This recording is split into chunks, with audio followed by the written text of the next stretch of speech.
Fantastic Warwickshire start collapses in evening session. Rain delayed play in Yorkshire and the looming clouds initially seemed to favour the bowling side, but excellent knocks from captain Patterson and Balance saw the hosts reach the close having picked up a batting point.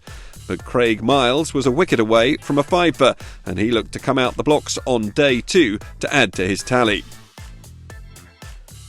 Logan started the morning nervously with a mishit 4 off Hannon Dolby, and the bowler hit back in the next over as he dismissed Patterson, removing the final major obstacle in the Yorkshire batting order.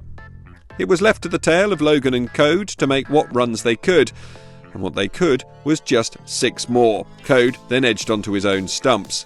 The final wicket meant Hannon Dolby had beaten Miles to the fifer, his haul coming for 76 runs, and Warwickshire would be looking to take their excellent start with the ball on day 2 into their batting performance. They started explosively, opening pair Sibley and Rhodes dispatching Willie for 3 boundaries in an over, and they reached lunch 23 without loss, a great morning for them having skittled out the remaining Yorkshire wickets and gathered all of the momentum with the bat. It was an explosive start to the afternoon session when Rhodes hit Code for a 4 and immediately went 1 better with a 6. But the bowler had his revenge an over later, tricking Rhodes into playing a little too wide. The edge was taken and it was a smart catch in the slips. It became hard work for the Warwickshire batsmen in the afternoon, with fine bowling meeting resolute batting. Sibley and Yates had few opportunities to hit over the rope, but they took what they could and kept their wickets intact. The longer the session went on, the more cautious the Warwickshire batsmen became, neither one of the youngsters looking to break the fruitful partnership. And after 3 consecutive maiden overs, Sibley struck a 4 off leaning. 2 balls later, the sides went in for tea.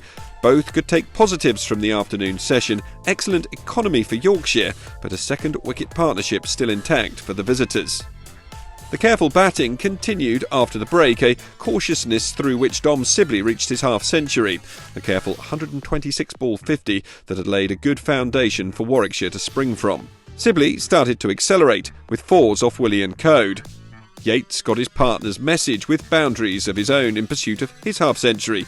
The duo had just put on a 100 partnership and were looking increasingly dangerous when Patterson managed the breakthrough, Sibley edging onto his own stumps for 67. Just 1 shy of a 50 of his own, Yates met a frustrating end as he prodded Patterson to Cola Cadmore, agonisingly close to that maiden first-class half-century.